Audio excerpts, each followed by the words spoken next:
The Dave Hooker Show. A presentation of Off the Hook Sports. Objective insight, expertise, top guests. Available on YouTube, Apple, Spotify, and the Off the Hook Sports app. Download now for free. Also available on offthehooksports.com. I compute and obey. Now to Dave Hooker. Ready. All right, here we go with Caleb Calhoun. I'm Dave Hooker. We've got plenty to talk about. It's Tennessee with a big win over Kentucky. Who could the Vols have not done without? As we take a look at the report card and torchbearer awards, who garners those? Who garners good grades? SEC power rankings.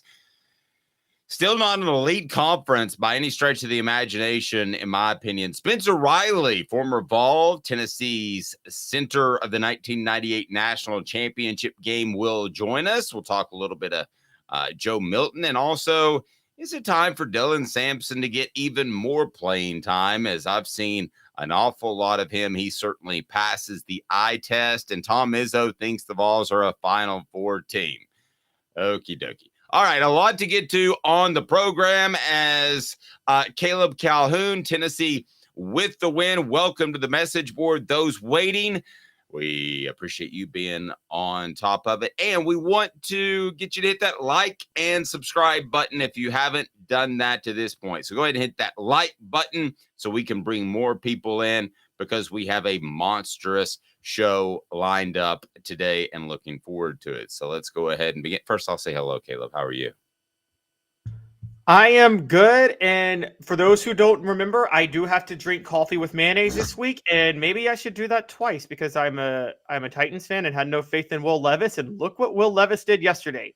It was fool's gold. But all right, so so what was the bet again? Why you have to later in the show, Caleb? That's why it's important. Not today. I haven't gotten the coffee ready today, but I will do it this week. I promise.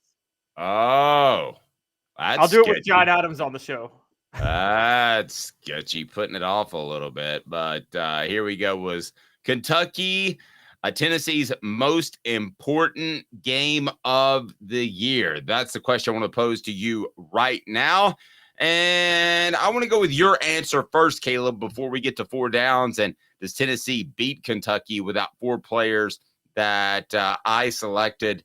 We're going to get to that later in the program, but first, and it's brought to you by Andy Mason, realestate.com, was Kentucky Tennessee's most important win of the year? I ask you that right now. Caleb Calhoun, what say you, sir, before we get to four downs, and I'm going to tell you why. Yes, it was absolutely Tennessee's most important one of the year, and some people may say Texas A&M.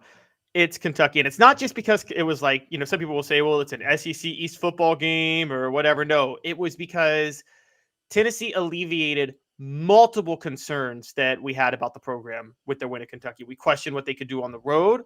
We questioned Joe Milton. We questioned a lot of things that you're going to get to, I'm sure. But the way they won, winning on the road in a night game, these are questions about Tennessee that we've had for now 2 years. So to win in this fashion, yeah, it was their most important win of the year. And honestly, like the Alabama win last year is the biggest win Josh Heupel's had as head coach. We all agreed with that. But in terms of representing where Tennessee stands as a program, these wins over Texas A&M and Kentucky, I think, say a lot more about Josh Heupel and the program he's got right now than the win over Alabama did last year. Completely easy slip up if it's Butch Jones or Derek Dooley. You go to Kentucky, and it wouldn't surprise me at all if under those coaches you slip up. I'm going to tell you why it is the biggest win for Tennessee this year, and it's not Texas A&M, and it's four downs. Brought to you by Andy Mason, realestate.com. As I mentioned, best prices, best service in the biz in Knoxville with over 40 years of combined experience. Andy Mason, realestate.com. I'll tell you what, he's going to take care of you. That's Andy Mason, realestate.com. Here we go. Four downs. Four questions. Four answers.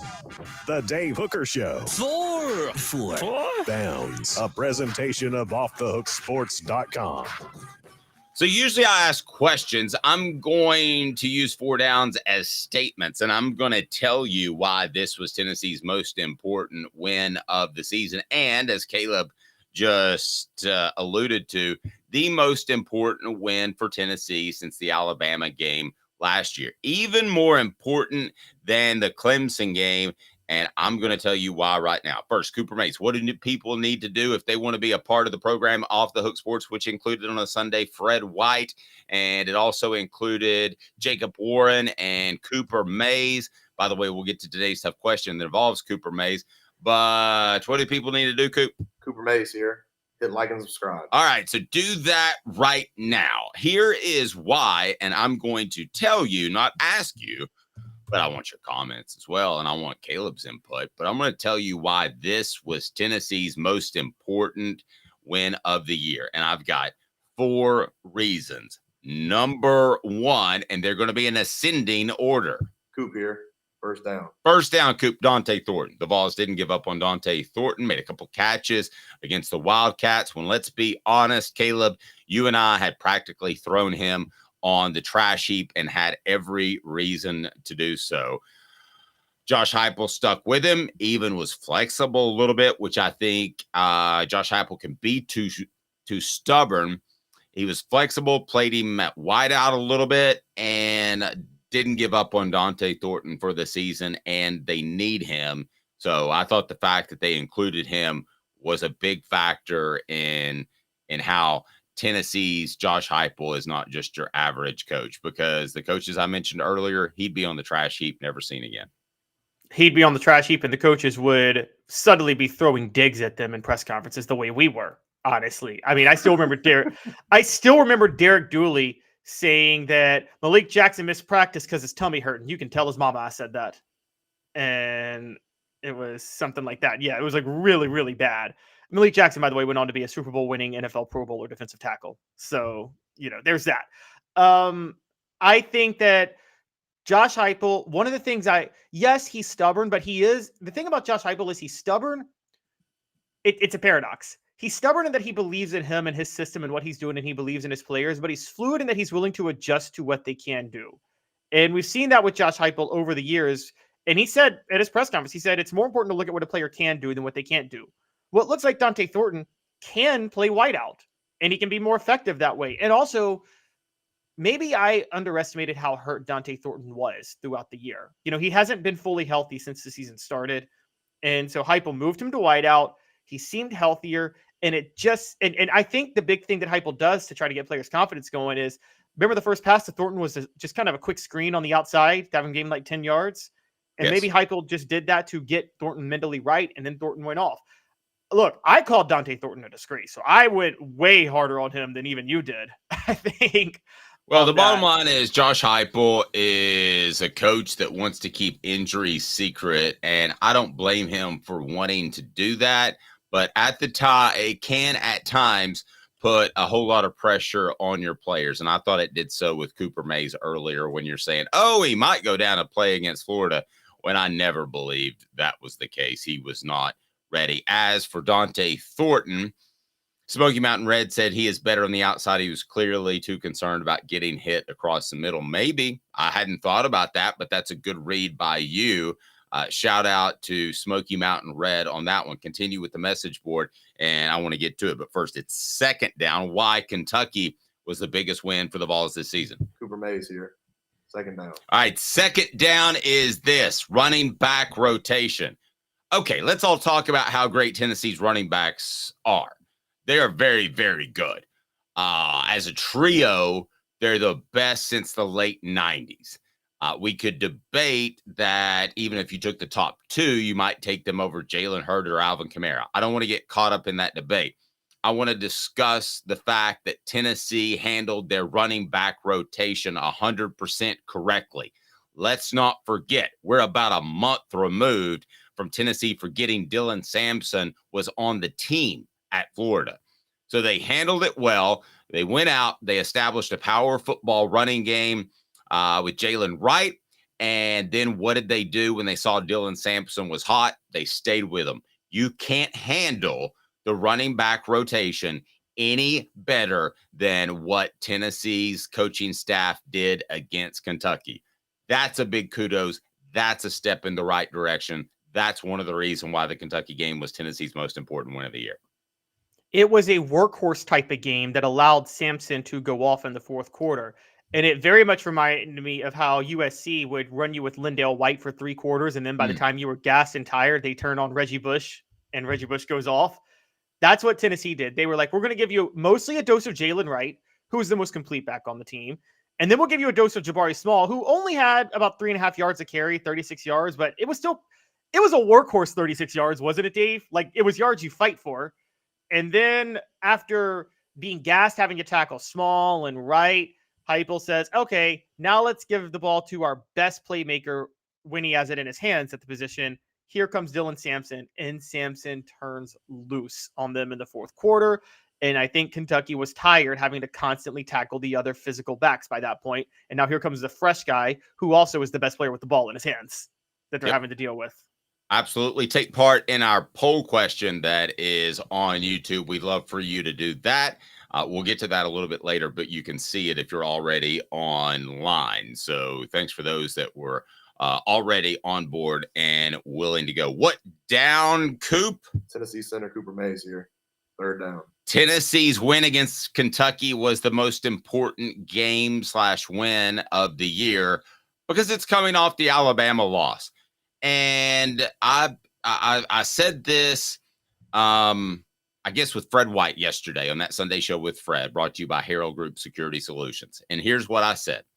I said, Fred, I just really felt like, and I said it to Cooper too, I really felt like he was down after the Alabama game because he felt like Tennessee should have won that game. Tennessee does get somewhat physically manhandled in the second half. That never feels good. It's a tough physical game, but it was a heartbreaking emotional loss. So coming off the Bama game, Tennessee, the score doesn't indicate as much, but was in control, ready to play from the get. We've talked about night games as opposed to morning practice, which Tennessee does. Kentucky does afternoon practice. So, yeah, I'll just say it again. This team's bounce back factor is as good as any Tennessee football team that I've seen. And I've been covering them for about 25 years. I didn't have to see it, the 98 team, because they didn't lose. But I think that's a monstrous thing coming off the Bama loss. I don't think that we truly realize how much that hurt that locker room on the inside. Yeah, no, it was monstrous. I mean, that was an emotionally draining game. And let's not forget this, Dave. Not only was that emotionally draining, but Kentucky was sitting at home last week, relaxing. That's right. They had an off week. Yep, they had an off week, ready to go this week, fully fresh, night game at home, and Tennessee scores on the first drive. Tennessee stops them and then scores a touchdown on the first drive. It wasn't like Tennessee took a while to get going. They immediately got going in this game. That is a huge statement. And that's why I say, yes, did Tennessee struggle technically a little more with Kentucky than Missouri did? Yeah, but Kentucky was coming off a blowout loss to Georgia when they faced Missouri. They're coming off a bye when they faced Tennessee, and Tennessee's coming off an emotional loss at Alabama. It's a much more difficult game for Tennessee than it was for Missouri 2 weeks ago at Kentucky. And these type of things matter. So, yeah, no, it was huge. And you're right, the bounce back. I'm not going to go as far as to say the best I've seen because I still remember, I think of the 2004 team that lost to Auburn 34-10 and then went and beat Georgia on the road the next week with Eric Ainge as a freshman. Mm-hmm. That one was a pretty good bounce back team as a freshman, as with a freshman quarterback. But I understand your point. This one is a really good one. All right, 4th down. Is that right, Coop? All SEC center Cooper Mays here. 4th down. It's Joe Milton. If you hadn't watched football up until Saturday, guys, and you watched Joe Milton, you're a casual SEC fan, you would have said that's one of the top 3 or 4 quarterbacks in the SEC. And that's saying something because I'm not sure that he was top 10 for a good part of this season.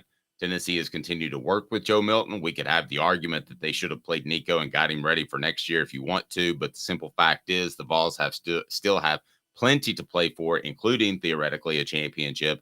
And Joe Milton has gone from ugh to, that's pretty interesting.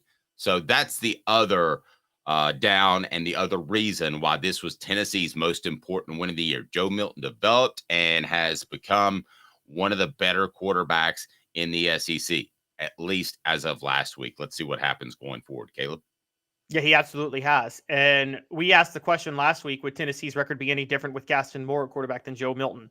Now we can say definitively it would not be the same. They lose to Kentucky last week with Gaston Moore at quarterback, and I'm not so sure they beat Kentucky with Nico at quarterback. I mean, this is where you saw a veteran presence from Joe Milton. Kentucky kept pushing. They kept knocking on the door, and this was a big thing for me, Dave, because I've questioned his – I hate the phrase mental toughness because I don't like to call him mentally weak, but I have felt like Joe Milton panics when things get tight. Every time Kentucky knocked on the door, it seemed like Joe Milton was ready to answer. And he did you ever see him panic when Kentucky got it close? No, and as a matter of fact, you know what the standout play to me is when he slid and made sure he got his knee down late in the game instead of going out of bounds. That was field awareness. That was the antithesis of jumping out of bounds against against Ole Miss with no time on the clock. It was. You're right. That was a huge part. That's a very good point. That was the biggest part of the game, was him willing to slide right there.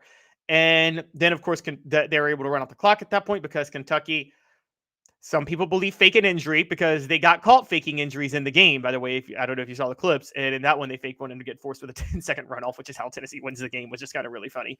But yeah, no, that was a huge heads-up awareness play. I still think the big play was Joe Milton completing that pass to Ramel Keaton at the end of the first half. Josh Heupel is clearly willing to go into halftime sitting on the 20-17 lead, and Joe Milton completes that pass that only Ramel Keaton throws it in a way only Ramel Keaton could have caught it. And that was incredible to me that he makes that throw. On the message board, White Lightning says that was elite awareness, and David Michaels says that Joe, these past 2 weeks is legit. I completely agree. That takes us to today's tough question, and it's brought to you by Campbell, Cunningham, Taylor, and Hahn. Here we go. Today's tough question right now. See clearly. Today's tough question. Take a side. Take a stand. The Dave Hooker Show, a presentation of offthehooksports.com.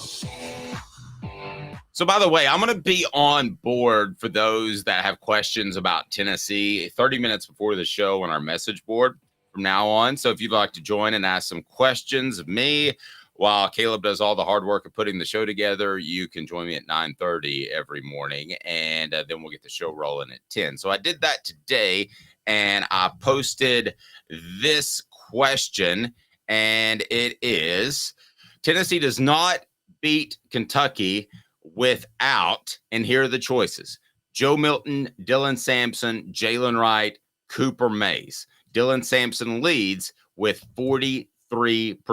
I ask you that question before we get to the Torchbearer Awards and report card. What do you say out of those four guys? Tennessee doesn't beat Kentucky without which one? It's today's tough question, brought to you by Campbell, Cunningham, Taylor, and Hahn. Look at me, no contacts, no glasses.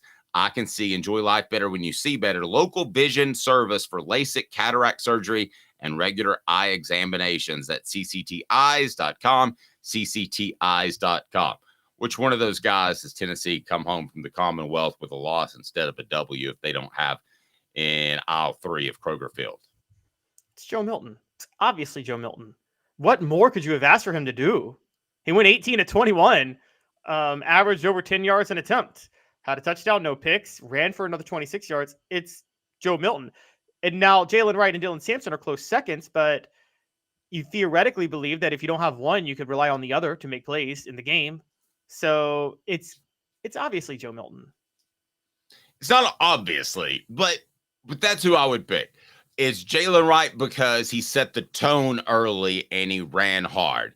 It is Cooper Mays because this offense goes in a crazy funk like you've never seen before without a center. And we saw that earlier in the year against Florida.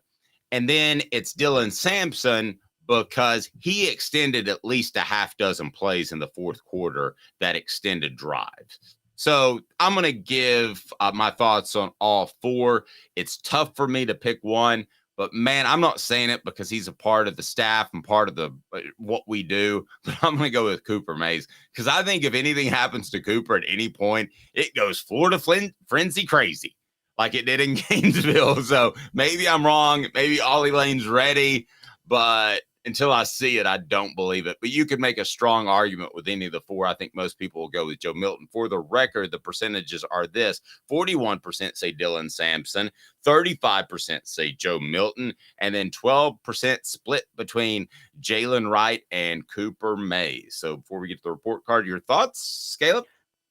Yeah, that poll's wrong. Now, I'm with you. I could go with Cooper. It's Joe Milton and Cooper, though. The center and the quarterback matter more than the running backs. I'm sorry, they do. Jalen Wright and Dylan Samson aren't Jalen Wright and Dylan Samson if not for Cooper Mays. And if not for Joe Milton, by the way, forcing Kentucky to respect what he can do.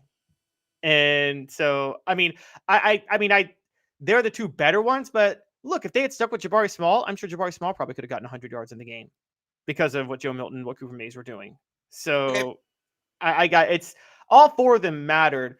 Before we get to the report card, just two more shout outs, though, because I had two other torchbearers, which was the defensive tackles, both Amari Thomas and Omar Norman Lott. I gave it to Norman Lott because he made the bigger plays, but both of them did a great job shutting down Ray Davis, running the ball. I want to get to all of your torchbearers. So torchbearer me. Who gets the torchbearer award? For those that don't know, he's the guy in Circle Park that's holding up the torch, and that's the ultimate award you can win at the University of Tennessee, be it academics, athletics, or whatever. So who wins the torchbearer awards for this week?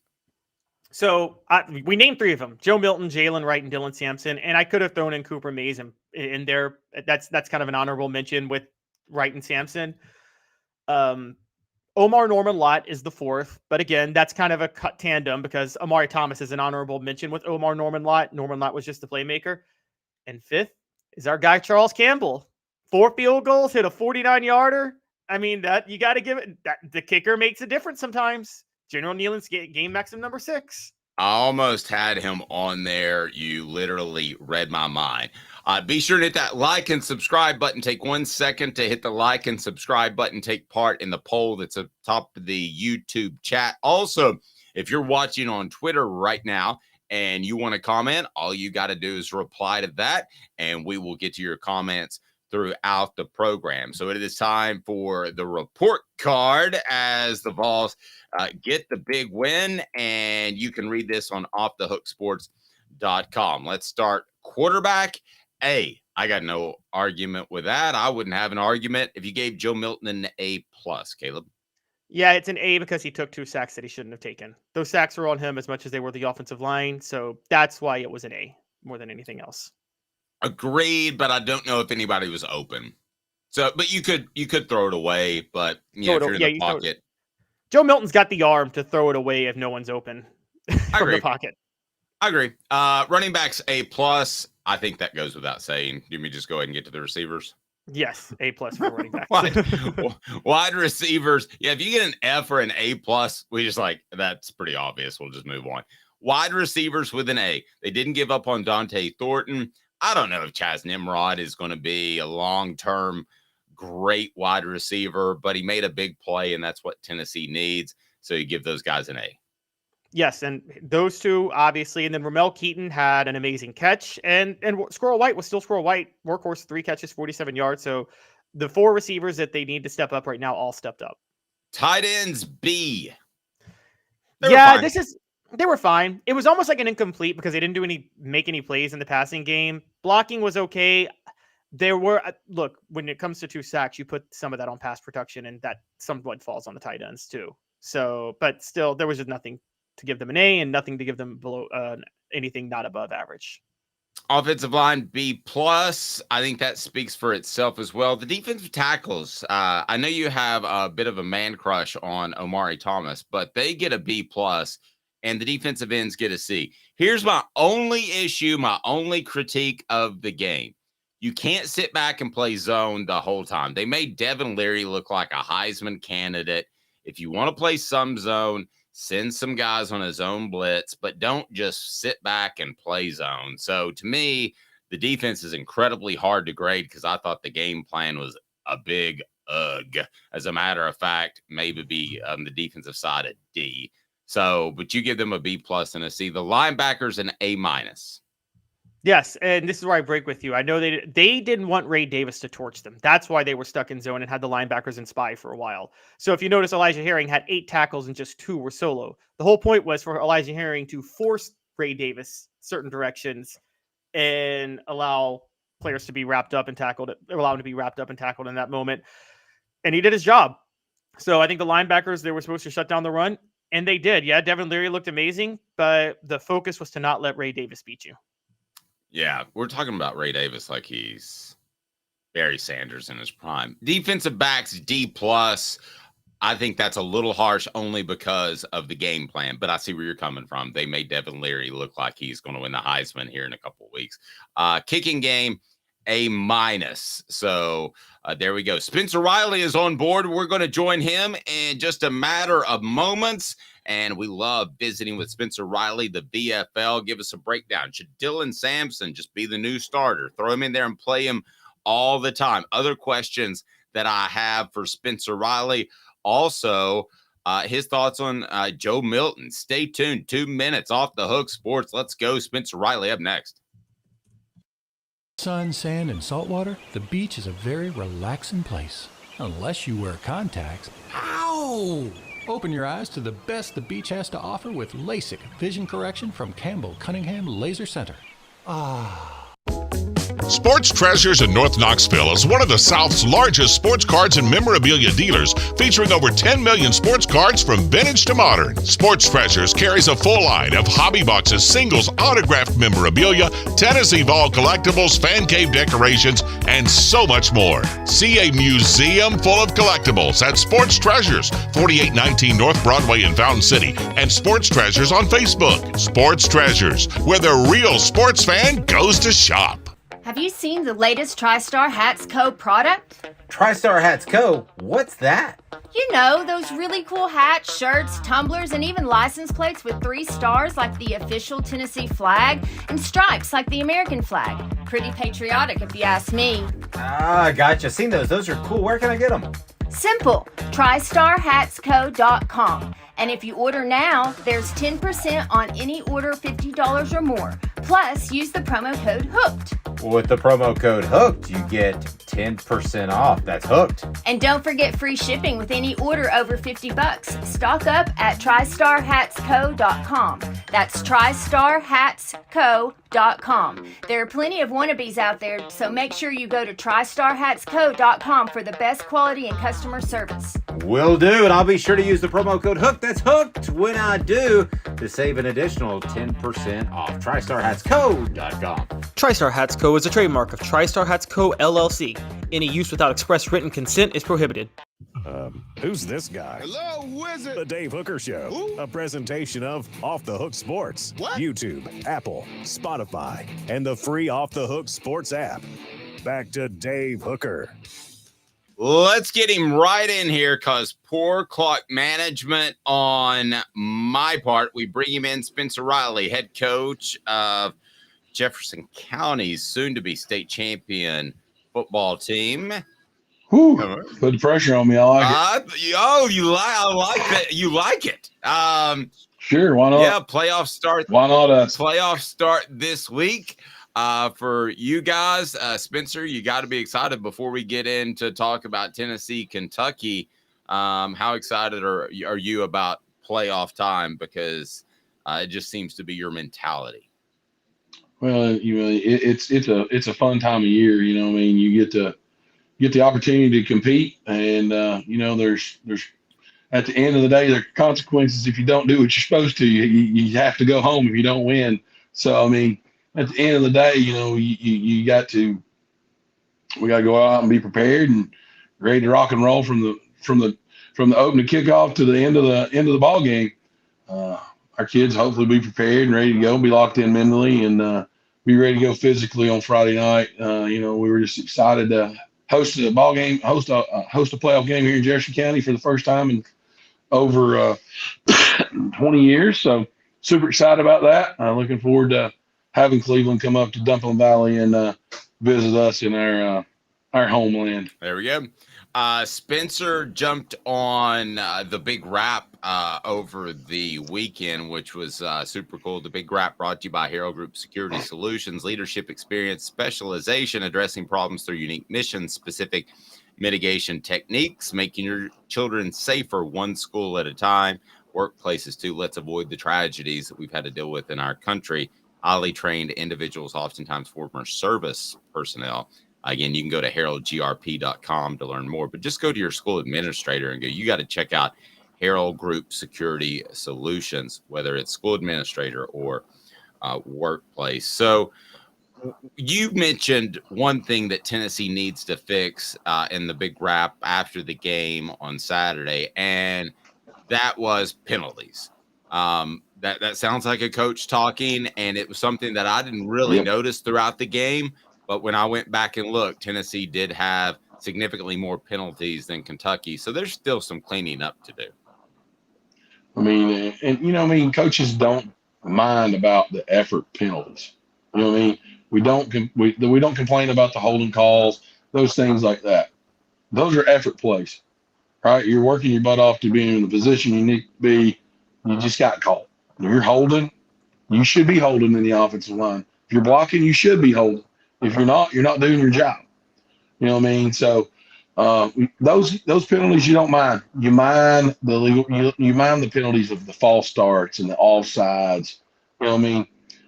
There's a time and place for PI, right? There's a time and place for that. But it's not always the case. You know what I mean? So a bad PI call, it's not good. You know what I mean? Those definitely can hurt you. Unsportsmanlike penalties. You know what I mean? The penalty that wears me out and is the mocking of the signal, the cadence, trying to draw people off sides. Look, offenses get to do that, right? He's not simulating the cadence. Yeah, everybody's using the clap. It doesn't mean he's using the clap for the cadence. He may be verbally saying the cadence, but it's still in clapping at the same time. Well, that's by rule. That is a penalty. I think that's the worst rule you could have. You know what I mean? We deal with it with people saying move, which can sound like go, right? Or shift or whatever. You know what I mean? So, but that doesn't get called, all the time. So it's one of those calls, man, I just let it go. Play ball. So we're talking about Elijah Herring with the clap. That's what you're referring to, right? Yeah, man. I mean, it's not like he's trying to draw them offside. He's trying to make sure, hey, we're trying to stem a front, move a front from one place to the other. And, it's you're trying to get those guys, you're trying to get their ear, you know what I mean? So get the D-line's ear and get them moved and get them shifted to where they need to be for the defensive call that's been called. Well, just before I get going, we all know, Dave, a hooker does not like the clap either. So it's the worst. Wow. That's one of those this morning. Like, wow. Yeah, it's a Monday morning. That's the difference between It's a Monday morning. Yeah, that's the difference between Monday YouTube morning. and broadcast FCC is what that is. Guys, it ain't Sunday, so it's not the Lord's Day anymore. So Spencer,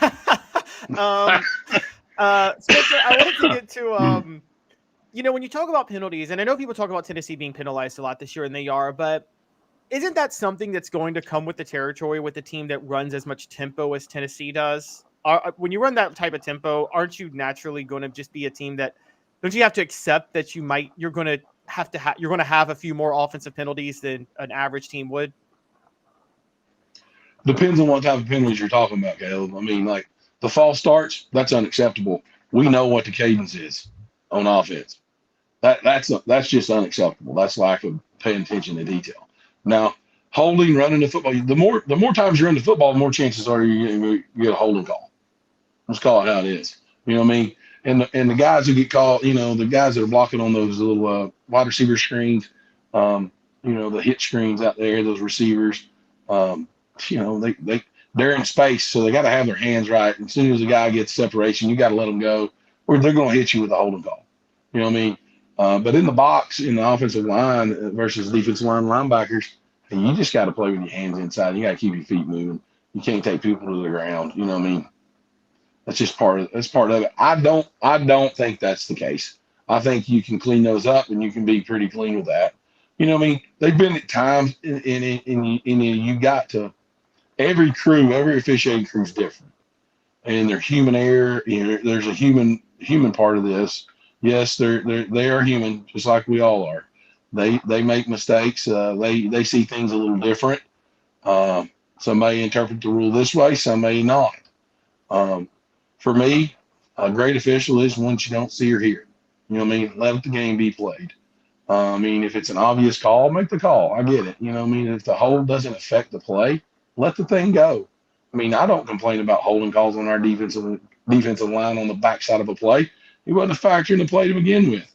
You know what I mean?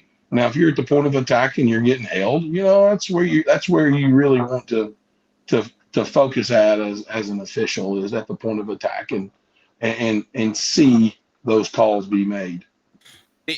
I want to point out, and I didn't know this until Spencer brought it up, Tennessee, the most penalized team in the SEC last year, and they are this year as well. Caleb, I know you want to jump in there, but I want to get Travis's question because I think it's a good one. I posted it on the screen there on YouTube. Please hit like and subscribe and be a part of what we do. Travis says, how much of our running game would you attribute to our line versus our backs? I think it's about 50-50, but man, Samson has a great second effort. And both Jacob Warren and Cooper Mays, Spencer, when I visited with them on Sunday as part of the individual ball reports, they both said seeing that guy break tackles does get them pretty fired up during the game. But what do you see? Is it more offensive line, more running backs, both? I will say this: great running backs make an offensive line look better than they're supposed to, and that's their job. You know what I mean? You can be really good up front, but have a really good back that make you look outstanding. You can be an average group up front, and you got a talented special back that can make you look outstanding. But if you had an average back with an average offensive line, it means you're going to have an average run game. So, you know what I mean? You got to have guys that behind you being able to tote the rock. It's got great vision, being able to see it. Tennessee's got 3 really good backs, man. I mean, they're all talented. I mean, I think the Samson kid, he's really special. You know what I mean? I think he's different from everybody else. You know what I mean? It's one of those things as, hey, what do you want to see? What do we need to change the pace as? Right? I mean, if a kid's tired, you put another guy in there. Whoever's got the hot hands, who you're going to go with. I mean, that's kind of the way Tennessee did it on Saturday. You know what I mean? I thought both back. I thought Wright had a really good game, and I think the running back room is pretty talented. To get in that and to get into that mix, you're gonna have to be head and shoulders above them to get into that mix for sure. Well, Spencer, you certainly know a thing or two about playing with 3 really good backs when you were blocking for Travis Stevens, and Jamal Lewis in the 90s. How much easier I know you talk about how much easier it gets, but how much easier does it get to where if the running backs start to tire defensive linemen out over time? I think of like with you guys that Arkansas game in 98, and it just looked like the blocks were so much easier to land in the fourth quarter after Arkansas was gassed having to tackle Travis Henry all game. Especially with Spencer saying, we're going to run it right there. Get ready. And he did so in the final drive against Arkansas. I love that story. So I mean, to answer the question is this: it makes it easy after you had a physical ball game in the 4-corner. Those 4 and 5 yard runs turn into 10 and 15 yard runs. You know, the 10, 15 yards turn into 20, 30 yard runs. You know what I mean? When you're physical and you're pounding people, they just get tired of tackling you, especially safeties. Safeties ain't used to being in that box. They don't like the physicality day in and day out because they like to cover passes. They're prima donnas. Let's just be honest with you. Skill guys, they don't like the physicality. Where linemen just like to be physical, beat on people, and do the things you're supposed to do. I want to ask you about Dylan Samson and the way they're handling him now, because it's easy to say after what he did in the fourth quarter, oh, he should start playing more. But there's something about his game that's a really good changeup. How would you describe his impact and how it would be different if he were the starter, if he came out in the very first play of the game? Does it even matter? Your thoughts? I don't think it matters. The man's going to get his touches, so it doesn't matter. You know what I mean? That's kind of the way we are here. We got 3 very special backs here at Jefferson County. They're all going to get their touches at one point in time or another in the ball game. You know what I mean? We may do it differently. You know what I mean? We got one receiver, one running back who plays slot receiver. He had 200 yards total all-purpose yards Friday night. I mean, come on now. I mean, we're trying to get him the ball any way we can. We had another back that had 157 yards rushing in 2 TDs. So, you know what I mean? So it's about how do you get them the touches?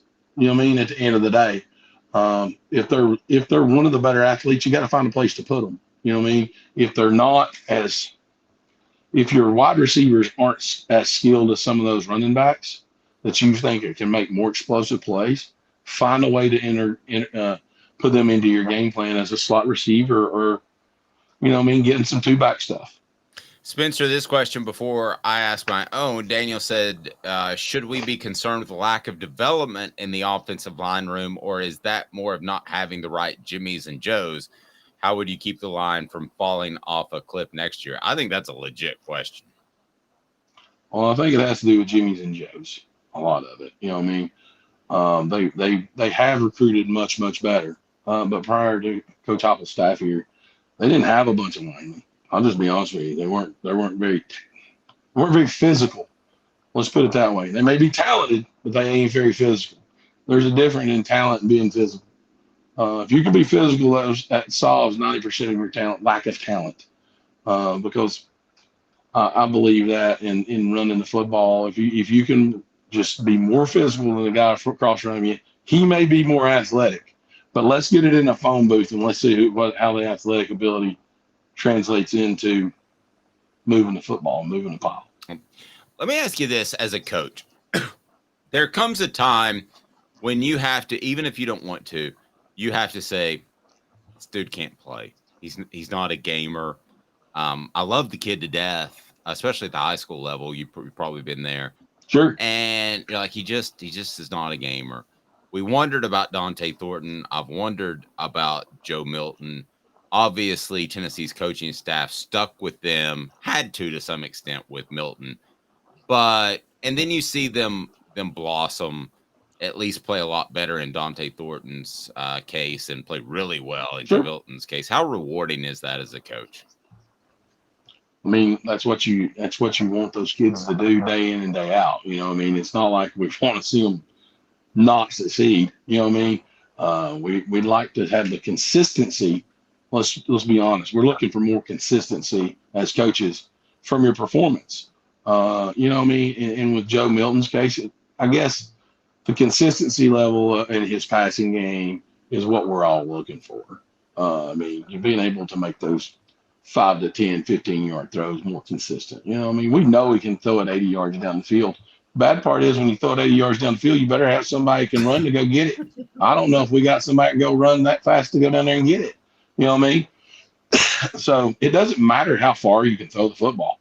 It's about how consistent you can be delivering the football in a timely manner to the position and the spot that the receiver is going to be at. Spencer, sticking with that, how much of it is with players just kind of, you just talk about being physical. You recruit a player, you don't really know their intangibles, and then maybe their intangibles aren't where they need to be. Do you, if and that might be why they haven't really arrived or shown up, do you as a coach spend time do you try to coach intangibles, or does there come a point where you just say, I can't make you be physical. I can't make you want this. How do you go about that? You're right. You can't want it more than they do. Let's put it that way. Wow, that's a great line. You know that a kid has the ability, right? I've got one right now. Just got through talking to him in the hallway. I said, man, you got all the tools in the world. You're 6'5", 300 pounds. Right now, you're missing the physicality part, being strong enough to just be able to bully people on the offensive line. You know what I mean? And I have one now who has Power 5 offers. When he was a sophomore, he was the same way. Freshman and sophomore, he was the same way. You know what I mean? But if you just keep harping on it, it's one of the things that I preach more. I try to teach the more physicality, the more physical you are, the less skilled you have to be, right? Huh. Okay. So if you're not going to be a very physical kid, you got to be really highly skilled to be able to defeat things, right? I'm a huge believer that physicality will correct 95% of your mistakes. Being able to move a guy from point A to point B against his will be able to help you in the long run be a college football player. I believe that. Now, I will say this: college recruiting of high school athletes and getting that information from the high school coach has changed over the last 10 years, really over the last 6 years. You know what I mean? I may talk to a college coach 3 or 4 times, but you know what I mean? Like back in the day when I was recruiting, I was talking to the coach all the time. I wanted to know those intangibles. You know what I mean? You got all these recruiting people in your office that handles all that. The kids got to get past those guys before they get to the coaches, right? So how do they know? I've not talked to them one time, right? I believe that. I mean, that's part of it. That's one of those things that, hey, you got to get in there and you got to find out and you got to dig into that kid. You know what I mean? If I'm going to spend that kind of money on a kid, I can't miss. You know what I mean? That's just being honest. You can't miss, because that money, if you miss, it's sitting there. It's dead money, because you ain't going to run him off, because you're the one that made the mistake. Yep.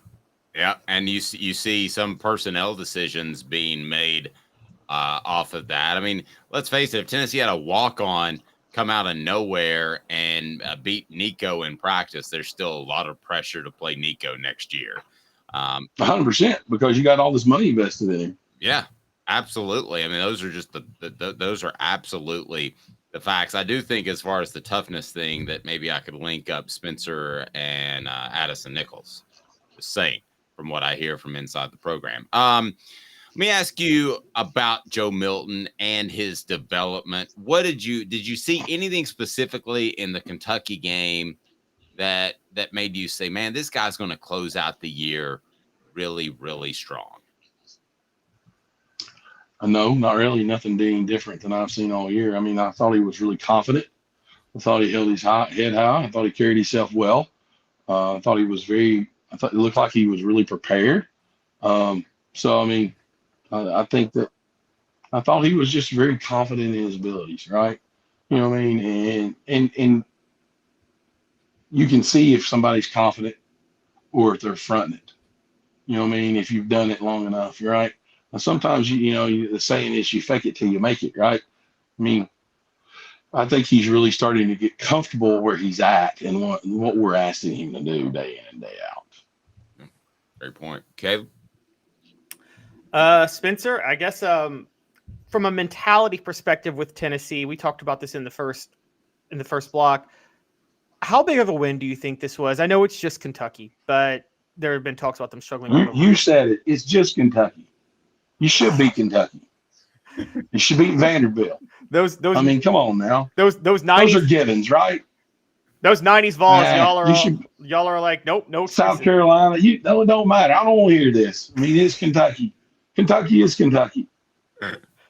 So come on, Caleb, you got to come up with something better than that. Kentucky. You don't think this was a hurdle that they overcame with Milton playing the way he did, and the Kentucky coming off a bye, and the issues of Tennessee playing on the road this year? No, you should go up there and beat Kentucky. It doesn't matter if you're 2-8. You should still go up there and beat Kentucky. Man, Spencer is I agree with Spence. I mean, I've had to cover recruiting in that state, and my goodness gracious, if you can find more than 3 kids that can play at a high level, and I don't knock high school kids, I'm not naming any names, but if you can find more than 3 kids that can play at a high level in Kentucky high school football, then you have done a major, major accomplishment. And Tennessee's able to recruit a totally different set of kids. I'm with Spencer on that. I mean, and Spencer, there have been times, even during your era, that maybe going up there. Hey, they had really good players, right? I don't think they have the same type of talent that we do, right? Right. Now, look, I will say this: when we played them, We went up there and had a bunch of shootouts because they had a quarterback that was slinging all over the place. They were going to get their points, but they weren't going to match the physicality of us. And that was at the end of the day, that's where Tennessee should always win, is in the physicality part of the ball game. No, I agree. And this football team had the bounce back factor of an emotional loss to Alabama. And I could just sense when I visited with Cooper the Sunday after the Alabama game that he was a little bit down. And I think that comes down to coaching, but it also comes down to leadership. But let me ask you, when you've suffered a heartbreaking loss, is it more internal leadership or is it more coaching that gets you up the next week? Well, I think it's a little bit of both, but you should never have to allow your coaches to get you motivated to go out and perform. That should be driven from within.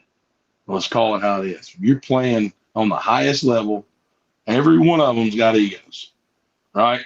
Your ego got hurt when you played Alabama. Your pride, your ego. Yep. You know what I mean? Pick yourself up off the mat and go back out there and be a dominant player that you can be day in and day out, and be 1% better as you step on that field. And on the next Saturday, you go out there and you inflict your will and your physicality on somebody. And at the end of the day, guys, the most physical team will win the football game. Alabama was more physical than us in the second half. Yep. Spencer, I can't thank you enough. You make our Mondays really special, man. Hey, I'm all about it. I'm so excited for you on Friday. Looking forward to a deep run by Jeff County. And, man, just keep rolling on, brother, because I'm rooting for you. You're my thoughts and prayers to your football team. And appreciate it. And, man, I'm excited. I'll be tuning in. First high school football game that I'll make sure and tune into in quite some time on Friday night. So I look forward to it. Sounds great, man. Thank y'all. I appreciate y'all having me on the show. I enjoy it. We love it. Enjoy talking about us and enjoy talking about Tennessee football. We love it. Thank you, Spencer. I appreciate it. Thanks, guys. Caleb, hey, be good. I know it's hard on you. Yeah. God. It is. Thank you, Spencer. Be good, buddy. Thanks, guys. See you. Bye.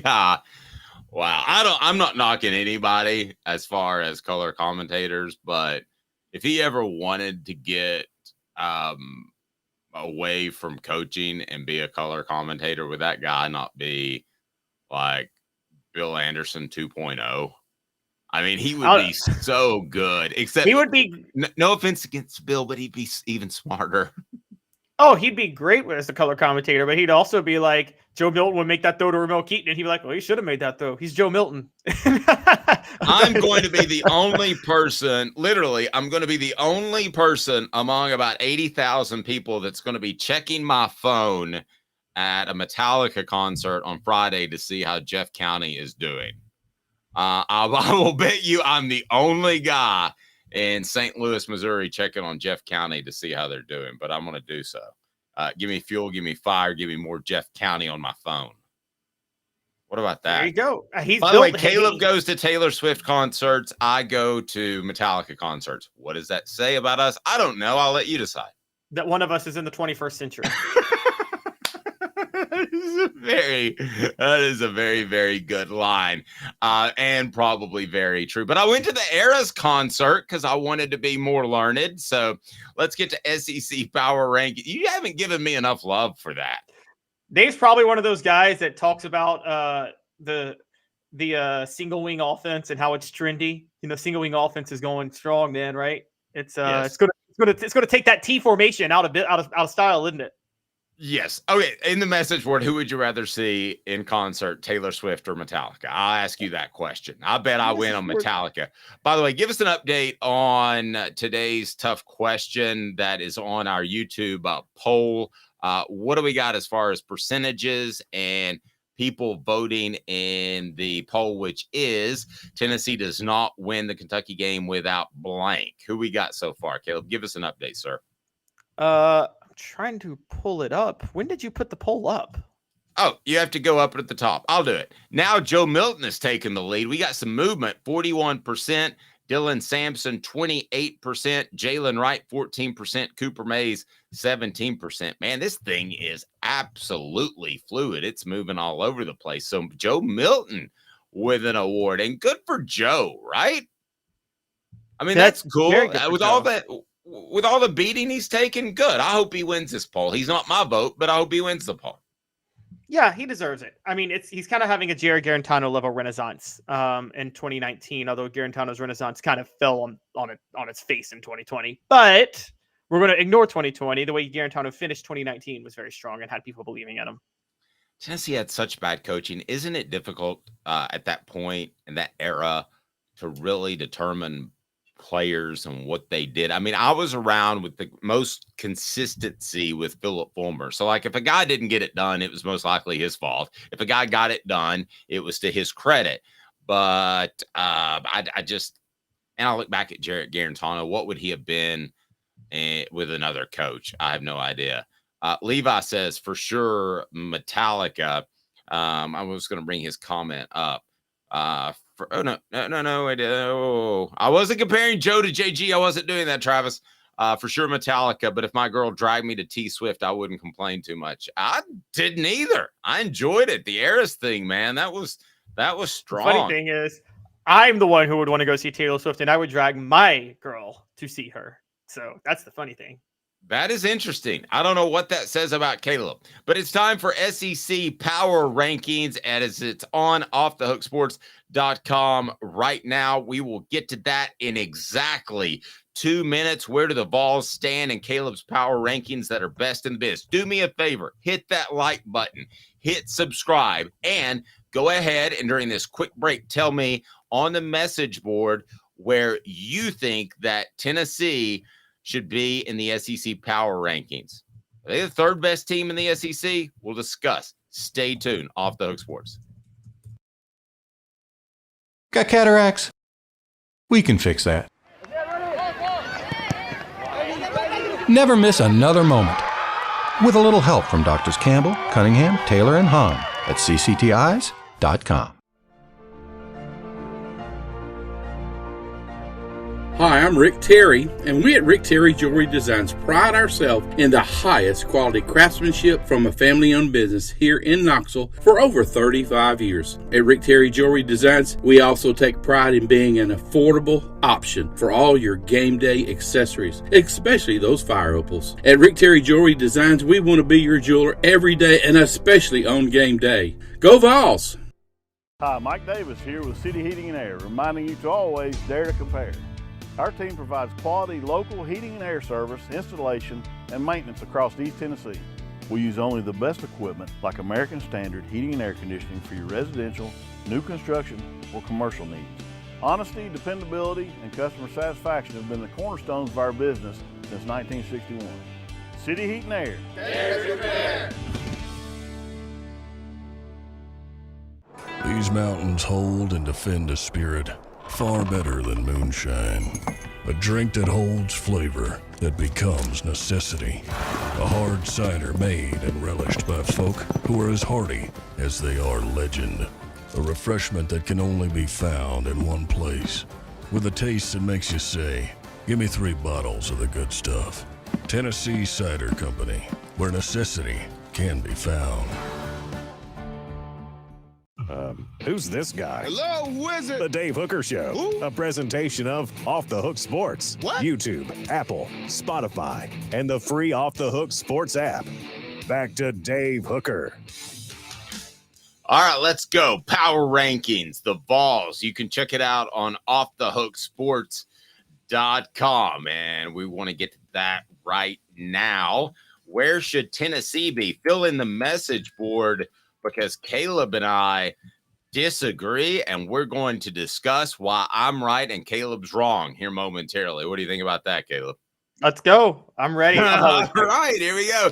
SEC Power Rankings after week 9. Very little change.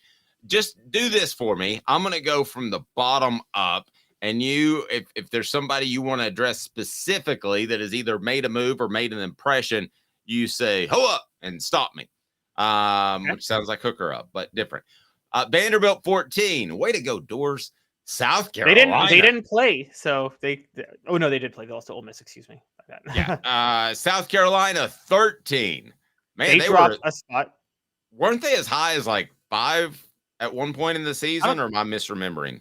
I don't think they were as high as 5, but they dropped a spot because they lost to Texas A&M, and Texas A&M would have covered if Jimbo Fisher didn't sit on the lead at the end, which he chose to do, which annoyed me as a gambler. But Yeah.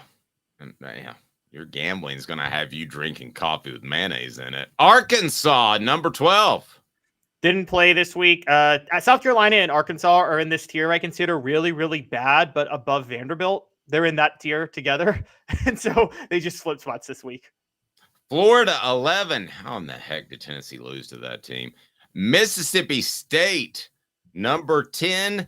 Kentucky. Another tier for Florida and Mississippi State. They're in a similar tier, but I flipped them because I don't know if you think I'm crazy, Dave, but I think the way Florida lost to Georgia looks worse than the way Mississippi State lost to Auburn. Am I crazy for saying that, even though Georgia's so much better? Oh, I don't hate that. No, I don't hate that at all. Tennessee's opponent from the past weekend that they beat, where do they fall in the power rankings? And power rankings today brought to you by Sports Treasures, carrying over 5 million sports treasures and so much more. Follow on Facebook. Go to Facebook and look for Sports Treasures TN to get updates more than daily.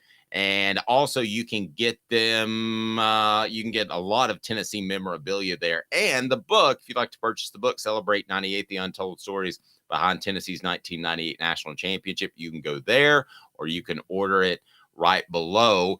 And we've got some Fred White copies left over, not a lot, that are autographed, so we can hook you up with that. You've got Kentucky at number 9. Why? Yeah, they didn't change at all. I mean, they were coming off a bye. They lost by 6 points to a team that I have better than them. It was a bad look to lose off a bye, but they're right where I thought they were. People talk about Mark Stoops playing easy schedules at the beginning of the year, and then things creep up on them. I still think he's an amazing coach, but yeah, they're always going to be middle of the pack. Yeah, man, we're going to get to Alabama, but I'll tell you what, Rocky Top Tom, what he said is absolutely on the mark. It's absolutely mediocre to go to Florida and get whipped by a mediocre team and then lay a complete egg versus Alabama when you had your foot on the throat at half. There's a lot of truth to that. Tennessee is so close to being an undefeated football team, but I know a lot of schools around the country could say that. Auburn at number 8. That's respectable, I think, for first year under the Ultimate John. Texas A&M is number 7, and then Tennessee at number 6. All right. This is where we get into an issue because Tennessee right now, if you're doing power rankings, how you define them, and that is how they're playing at the time, Tennessee's number 3. Tennessee no, they're not. Tennessee would beat Ole Miss. Tennessee would beat LSU. Tennessee would beat Missouri. You have those 3 teams in front of them. Message board, do you agree with Caleb or me? What about Tennessee in at number 6? I think you're being too hard on the Vols after a great showing in Lexington. A great showing. It was a 6-point win. It's totally in control. Don't give me that. They were in control the whole day. You never thought that they were going to lose, and you said that.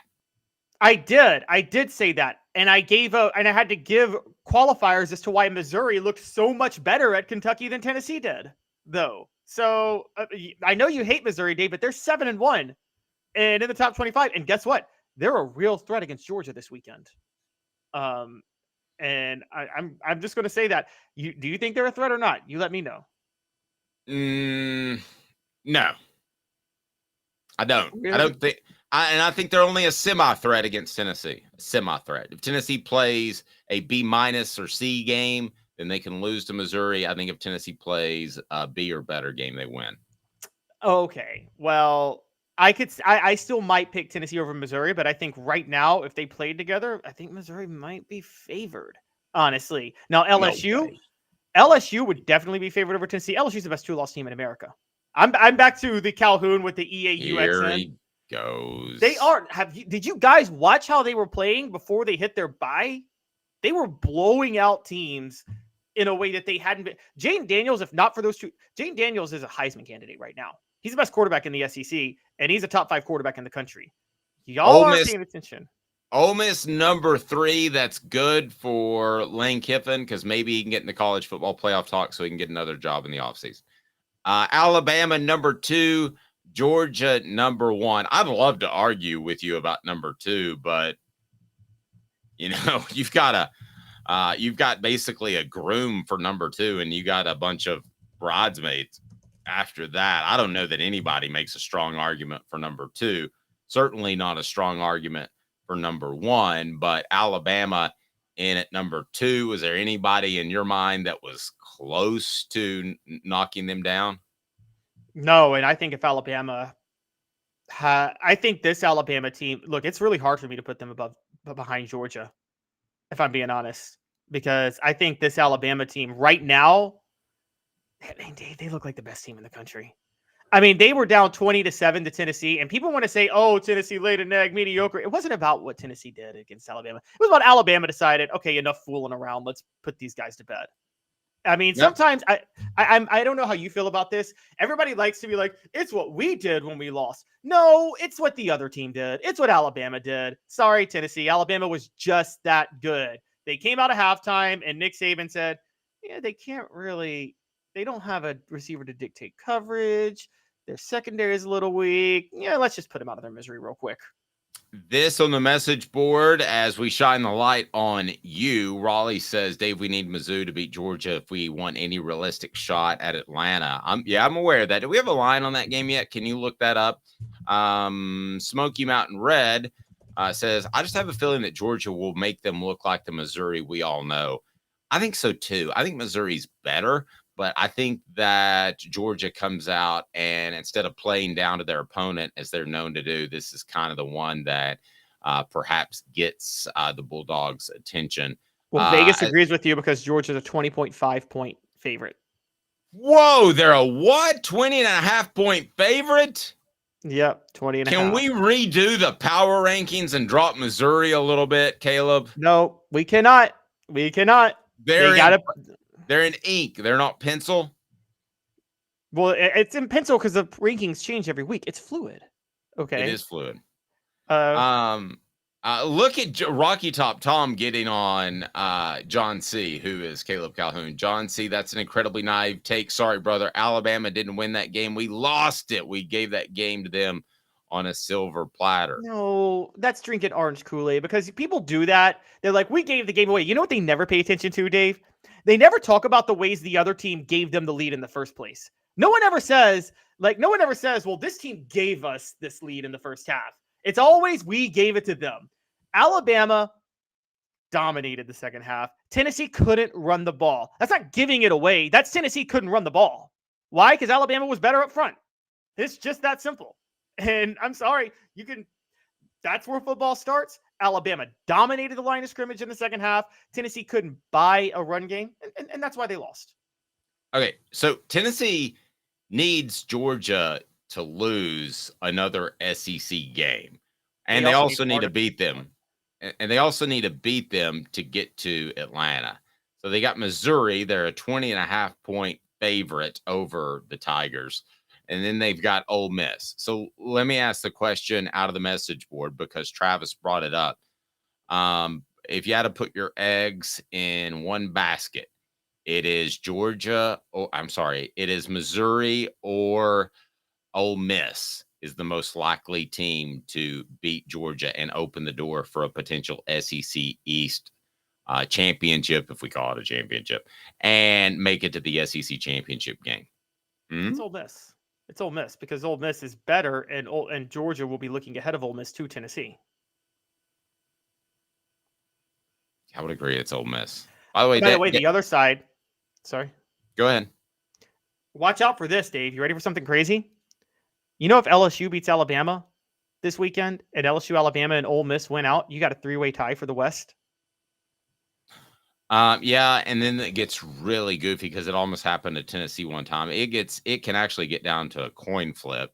You do against common opponents. You do record against common opponents. It used to be who was ranked highest in the BCS. Yeah, I don't think that's a factor anymore. But does it really matter because the college football playoff is just going to – well, it matters who makes the SEC title game. Yeah, because that's going to be who gets the college football playoff nod. The way I would do it is who's ranked highest in the college football playoff. But, why would you give a college football playoff committee more power? You know as much football about as any of those guys that are on that. Maybe do. You know what I would do? I would do schedule strength within the SEC, but they're not going to do that because, as Josh Pate told me one-on-one this summer at SEC Media Days, he's like, Greg Sankey and the SEC are committed to making you believe that every team in the conference is on an even playing field. In what shape, form, or fashion? I'm not even following that. That's because I said that next year when the SEC gets rid of divisions and does 8 conference games for 16 teams, they would have to do schedule strength to determine the top 2 teams. Because there's just no way somebody's going to play Vanderbilt every year and somebody's going to play LSU every year, or Alabama or Georgia. And the SEC is going to treat those games like it's the same. They're not. Yep. Fair point. Let's get to what happened over the weekend, especially how it affects the Vols and affects the SEC. It's brought to you in part by the Hemp House, a premier hemp dispensary online with a wide variety, great selection, and strict standards to ensure you only receive the best in CBD or Delta products. Go to hemphousechat with 2ts.com, hemphousechat with 2ts.com, and you can use the promo code HOOK to get 10% off. Oklahoma suffers the weekend's biggest upset loss this time last year. You're talking about, would Josh Heupel go to Oklahoma? There's a lot of reasons not, but I think if you're a Tennessee fan, you want Brent Venables just to chug along at about 9 wins so that he holds on to that job, and Oklahoma never comes calling for Josh Heupel. Listen, the two parties don't get along. It's not going to happen, but Oklahoma will be in the conference, so you don't want them to be elite either. So I thought that was good news for Tennessee. I don't think it matters for Tennessee because I don't think it matters. Look, the conferences are so big now. It doesn't matter if other programs are elite in the conference, particularly as far apart as Tennessee and Oklahoma are. But Josh Heupel is not going to Oklahoma as long as they are tied to Bob Stoops. And I can tell you guys that. How are they that far apart, though? Because all of the elite teams are going to be in 2 conferences next year. Well, no, but I'm asking you how you said Oklahoma and Tennessee are that far apart. I don't think they're that far apart. I meant geographically. Oh, okay, gotcha. We're not recruiting the same players. Yeah, okay, I got that. I thought you meant just in terms of teams and what they're fielding this year. Big 12 in danger of missing the college football playoff.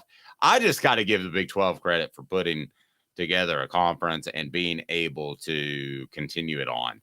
I mean, at this point, it looks like the SEC, the Big 10, and everybody else. But you're right; they definitely could miss the college football. They're the only playoff. conference without an undefeated team now at this point, and first rankings come Tuesday. And so right now, the Big 12 is going to need some help after that Oklahoma game. Oregon gets the best win of college football playoff contenders as they beat Washington. No, they beat Utah. Or Utah, excuse me. That's my mayonnaise game. And for those who don't know, I picked the over in that game. I didn't know that that Utah would only score 6 points. Why again are you not doing that today? Mayonnaise in the coffee? I didn't have the coffee ready. Okay. Multiple college football playoff contenders suffer the second loss in some wild upsets.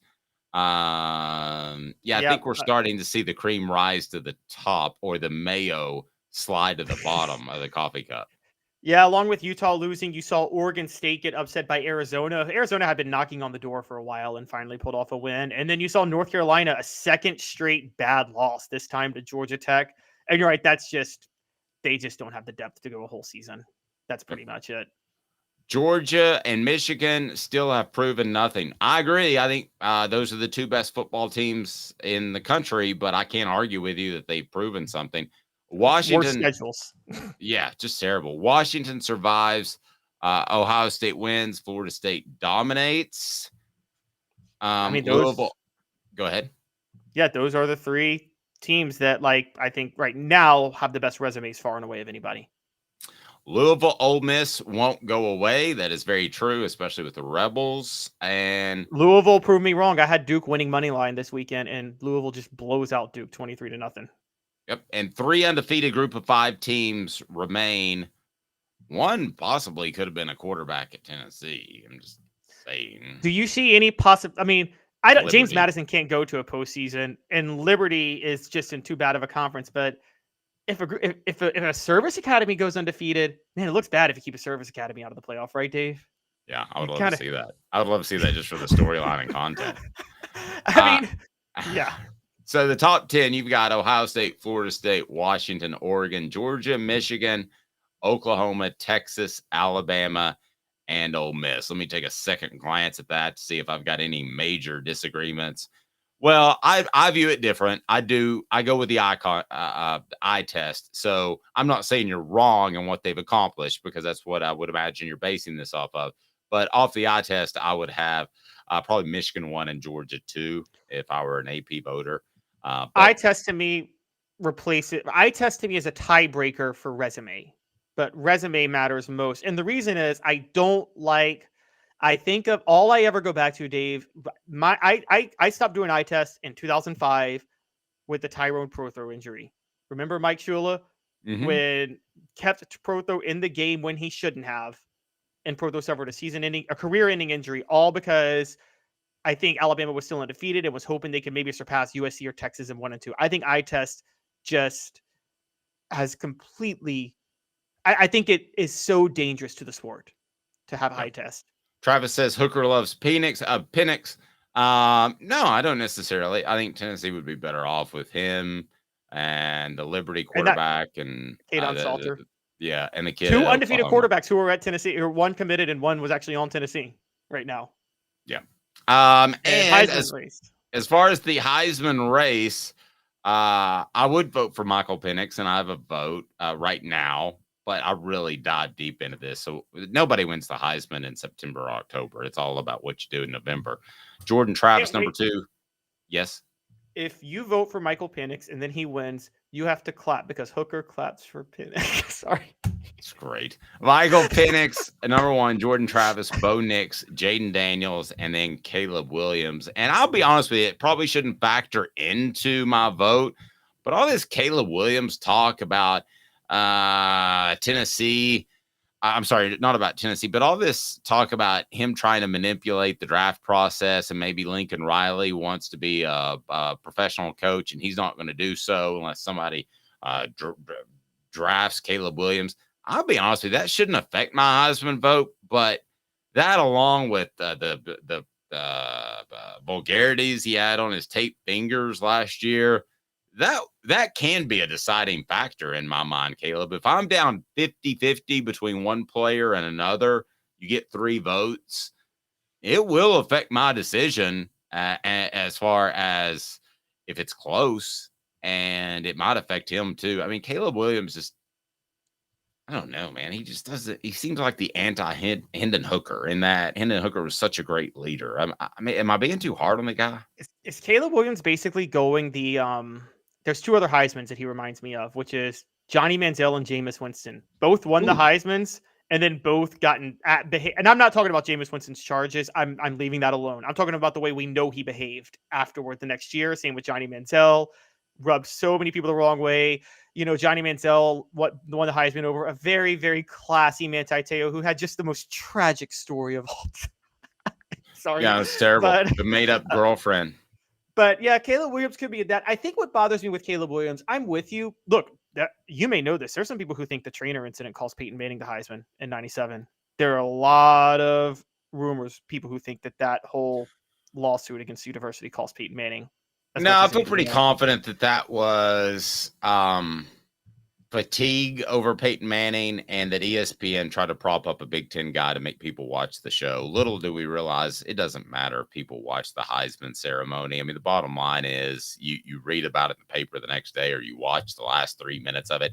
Who sits through that whole thing? Holy Nobody. Lord.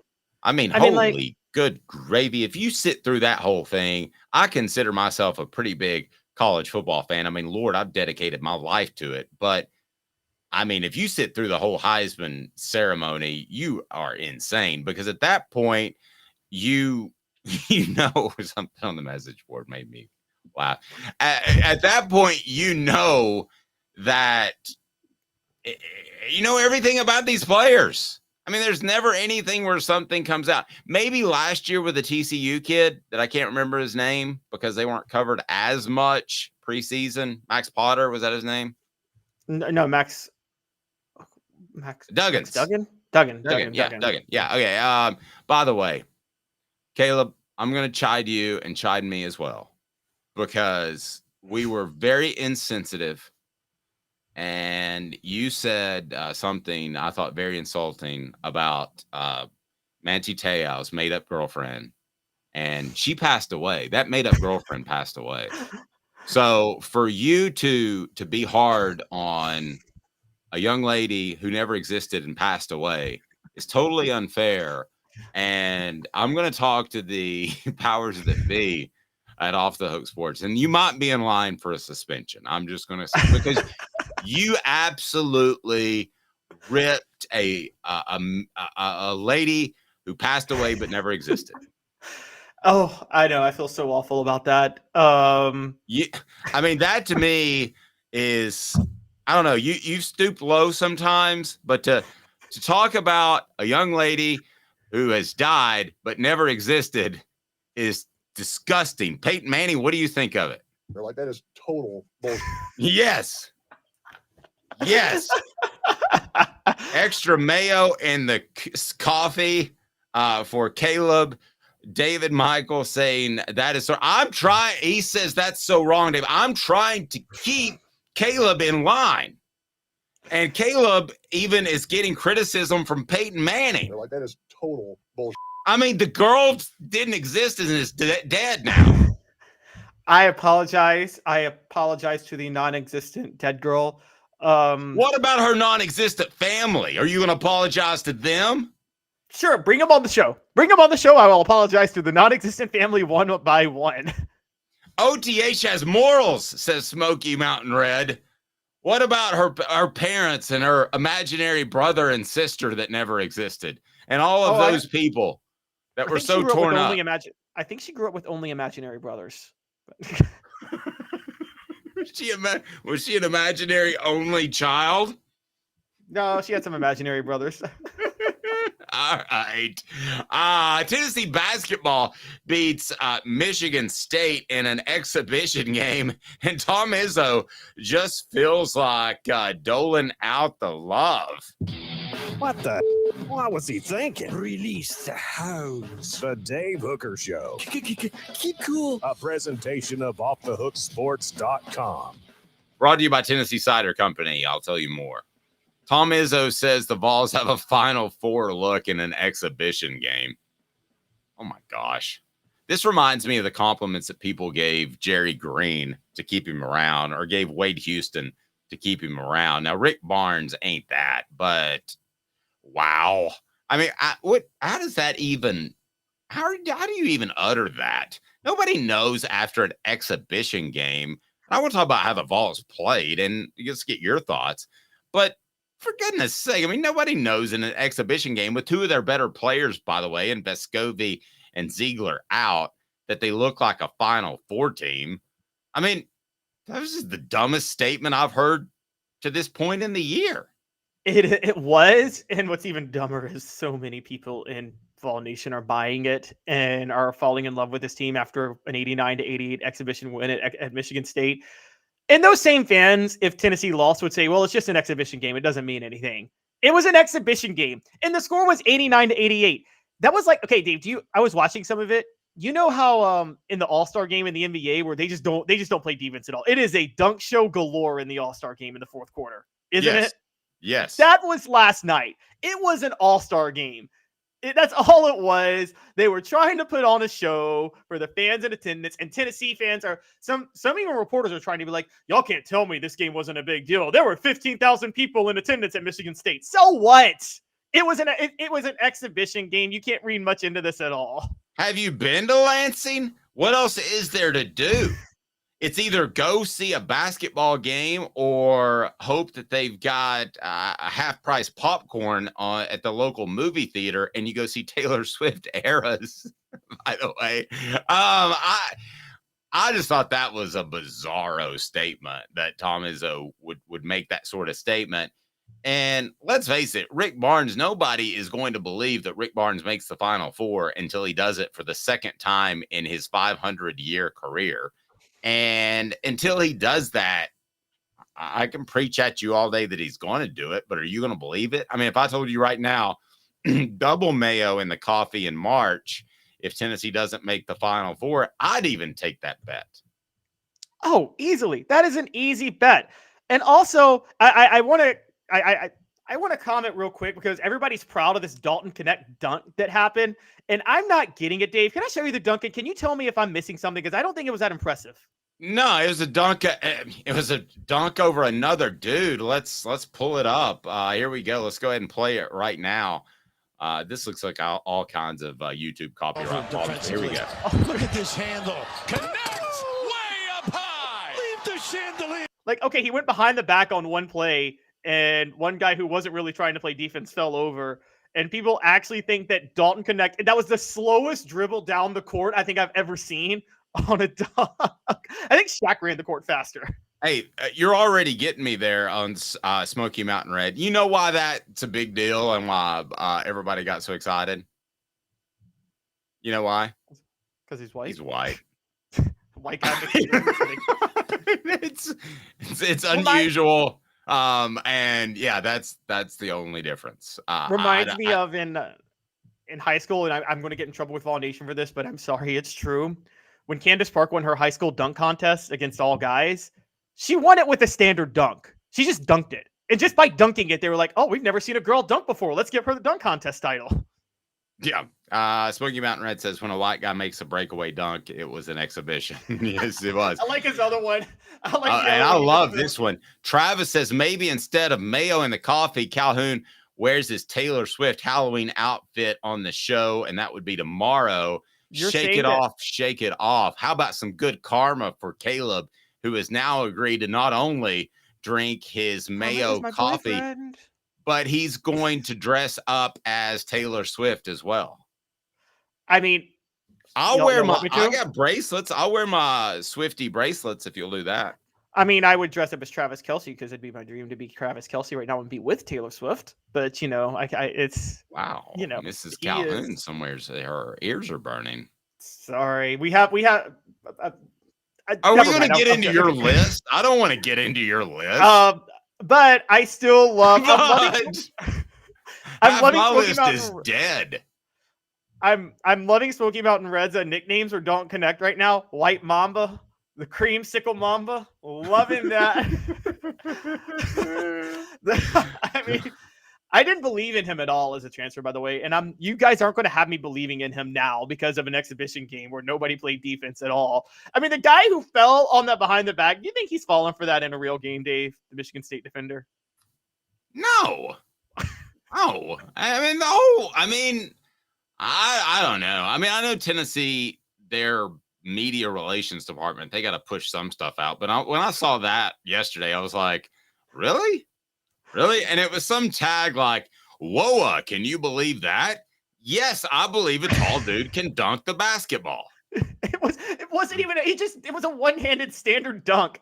And we're like, oh, a 6'8" guy can do that. So what? Like, yeah. I mean, Vince Carter does that as he's getting out of bed.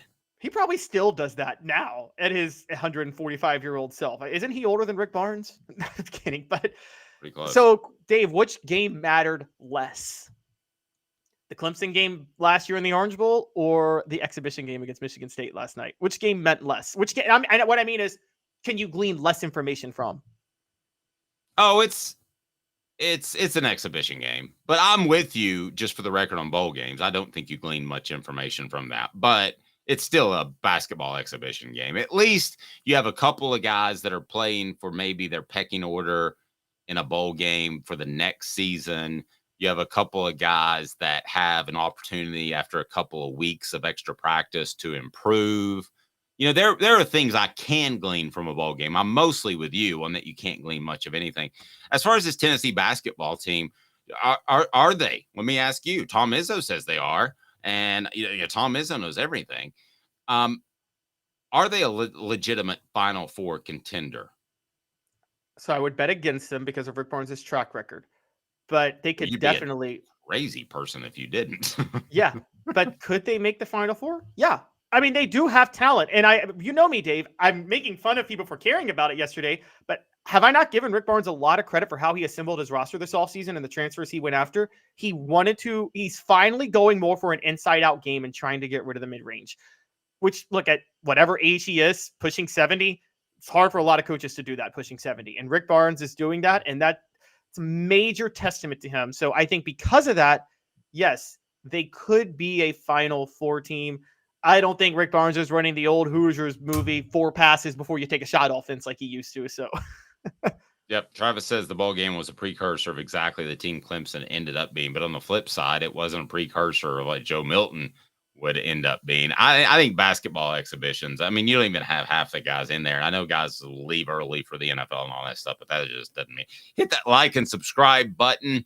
Go ahead and check out that Sunday show with Fred White. We love visiting with him. His appearance brought to you in part by Tennessee Cider Company, the original cider company of the Smoky Mountains. Use that promo code HAT to receive some free swag with your cider order, available most anywhere in the U.S. Go to tncidercompany.com. Use the promo code SWAG. I think Smoky Mountain Red has tried the cider, so give us a review. Anybody else out there that has tried the cider, we want you to do that. Go to tncidercompany.com. Use the promo code HAT.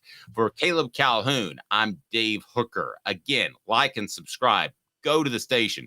Here, Cooper Mays. Here, Jacob Warren. Here, Fred White. That's just a Sunday. And we'll have complete coverage of what Josh Heupel says about the Huskies. And maybe Gino Auriemma will come up. Who will ask about Gino Auriemma? Someone will ask about Gino Auriemma.